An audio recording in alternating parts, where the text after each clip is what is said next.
की कहानी। डोनटपुर में रहने वाले सभी लोग डोनट खाने के बहुत शौकीन थे। इस वजह से उस गांव का नाम डोनटपुर पड़ गया था। वहां के ज्यादातर लोग सिर्फ डोनट खाकर ही अपना पेट भरते थे। फिर एक दिन रानी ढेर सारे डोनट खरीदकर अपने घर जा रही थी कि तभी उसके सामने एक चुड़ैल आकर उसका रास्ता रोक लेती है। लड़की, सीधी तरह सारे डोनट मुझे दे दे वरना मैं तुझे जान से मार दूंगी। अरे नहीं, ये सारे डोनट तो मैंने महीने भर थोड़े थोड़े पैसे इकट्ठे करके खरीदे हैं। मैं तुम्हें अपने डोनट नहीं दूंगी। इतना कहकर रानी वहां से भागने लगती है, लेकिन चुड़ैल उसे पकड़कर जान से मार देती है और उसके सारे डोनट लेकर चली जाती है। उसके बाद वो चुड़ैल एक पेड़ के ऊपर बैठकर वो सारे डोनट खाकर खत्म कर देती है। अरे वाह, इस गांव के डोनट तो बहुत स्वादिष्ट हैं। अब मैं इस गांव को छोड़कर कभी नहीं जाऊंगी।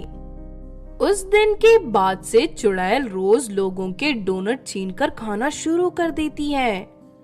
धीरे धीरे डोनट खाने से चुड़ैल के शरीर का आकार बढ़ने लगता है। इस वजह से उसकी भूख भी बढ़ जाती है। फिर एक दिन शहर से कनिका नाम की एक लड़की उस गांव में आती है और वहां एक डोनट की दुकान खोल लेती है। तुमने यहाँ डोनट की दुकान खोलकर ठीक नहीं किया। इस गांव में एक चुड़ैल रहती है। जब भी चुड़ैल को कोई इंसान डोनट खाते हुए दिखाई देता है तो वो चुड़ैल उस डोनट के साथ साथ उस इंसान को भी खा जाती है। ये बातें सुनकर तो मुझे बहुत डर लग रहा है, लेकिन मुझे इस बारे में किसी ने नहीं बताया। अब मैं क्या करूं? मेरा तो बहुत सारे पैसे दुकान पर खर्च हो गए हैं। दोनों लड़कियां बात कर ही रही थी कि तभी वहां चुड़ैल आ जाती है। चुड़ैल को देख दोनों लड़कियां छुप जाती हैं।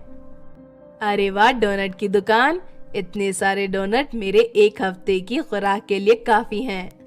के बाद चुड़ैल कनिका की दुकान में रखे सारे डोनट उठाकर कनिका की दुकान को तोड़कर वहां से चली जाती है। नहीं, इस चुड़ैल ने तो मेरी सारे दुकान को बर्बाद कर दिया। शुक्र करो उस चुड़ैल की नजर हम दोनों पर नहीं पड़ी, वरना वो डोनट के साथ साथ हमें भी खा जाती। किसी भी तरह उस चुड़ैल को मारना होगा, वरना एक दिन वो चुड़ैल इस गांव के सभी लोगों को मार कर खा जाएगी। लेकिन इतनी खतरनाक चुड़ैल को हम कैसे मारेंगे? उसकी चिंता मत करो, मेरे पास बहुत बढ़िया उपाय है। फिर अगले दिन कनिका एक बड़ा सा डोनट बनाकर गांव के चौराहे पर रख देती है और सभी गांव वाले छुपकर चुड़ैल के आने का इंतजार करने लगते हैं। थोड़ी देर के बाद उस डोनट की खुशबू सूंघते ही चुड़ैल वहां पहुंच जाती है। इतना बड़ा डोनट, इसे देखकर तो मेरे मुंह में पानी आ रहा है। मैं अभी इसे खाकर खत्म कर देती हूँ। इतना कहकर चुड़ैल डोनट को खा जाती है, लेकिन डोनट खाते ही चुड़ैल को नशा चढ़ने लगता है और उसे चक्कर आने लगते हैं। कनिका ने उस डोनट में ढेर सारी नशे की दवाई मिलाई थी। अरे अचानक मुझे चक्कर क्यों आ रहा है? लगता है पूरी धरती गोल गोल घूम रही है। चुड़ैल वहां से भागने की कोशिश करती है, लेकिन लड़खड़ाकर जमीन पर गिर जाती है। इससे पहले कि ये दुष्ट चुड़ैल होश में आ जाए, हमें इसका काम तमाम करना होगा। उसके बाद सभी गांव वाले उस चुड़ैल को जाल में फंसाकर बांध देते हैं। चलो अब चुड़ैल को पहाड़ की चोटी से नीचे फेंककर इसे मार देते हैं। सभी गांव वाले उस चुड़ैल को लेकर पहाड़ी की चोटी पर पहुंच जाते हैं। तभी अचानक चुड़ैल को होश आ जाता है। मुझे बांधने की तुम लोगों की हिम्मत कैसे हुई? तुम सबको मैं खा जाऊंगी।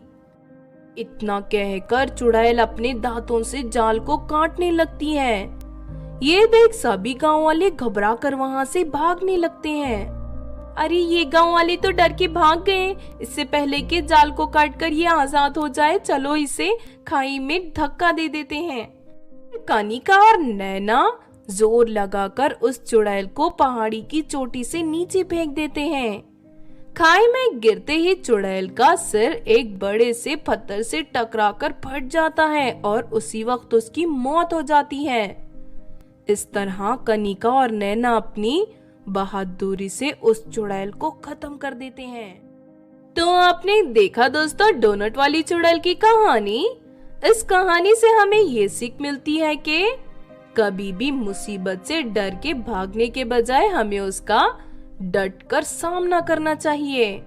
अगर ये कहानी आपको अच्छी लगी हो तो जरूर लाइक करें और हमारे चैनल छोटू टीवी को सब्सक्राइब भी कर लें। और हाँ दोस्तों, हमें कमेंट करके जरूर बताना कि आपको कहानी कैसी लगी।